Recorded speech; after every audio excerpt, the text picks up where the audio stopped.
So, yo, Duranider, what's the best gears for cycling? I use a 28 personally. So 28 means this is your rear cassette, right? This goes in your back wheel. This is called a cassette. 28 means it's got 28 teeth. So if you count those teeth, that's 28. I use what's called a 28 on the back. I'd recommend a 30 or a 32.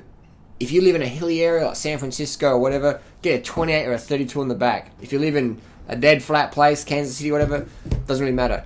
But if you do hills and you want to spin, you want to have your pedal revolutions over 80.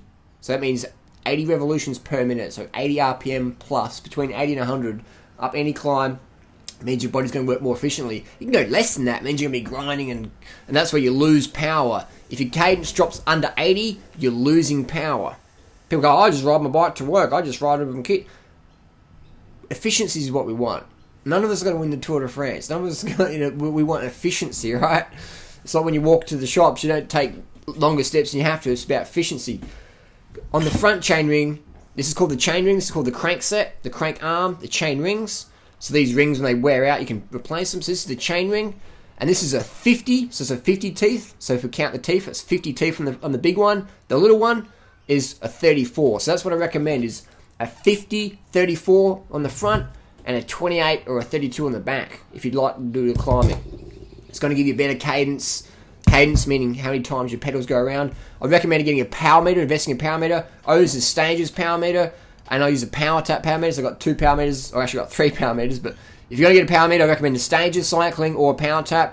The SRM, the Cycle Quark, etc. Waste of money, in my opinion, in 2013. Good product, but why pay that much for something that does the job, like a Stages or a PowerTap? That's my opinion, and they work with your Garmin. And these have a built-in cadence meter, so it shows you your cadence. So on your screen you can have your power and your cadence and your distance or whatever. Average speed doesn't mean anything. Don't worry about speed. Don't use speed. Doesn't mean anything. It's your power and your cadence is all that matters in cycling. So if you want to get fitter, I'd recommend getting a power meter. It's going to change the game for you. It might take a few rides to get used to how to use it, but it's going to be a game changer. Get the 28 on the back, or a 30 or a 32. And get that compact crank set up the front. So it's the 50-34. I'll type it in the description down below, some tips. And this is how you climb better, and you save your knees, and you love cycling. Thanks for watching. Post your comments and questions down below. See you next video.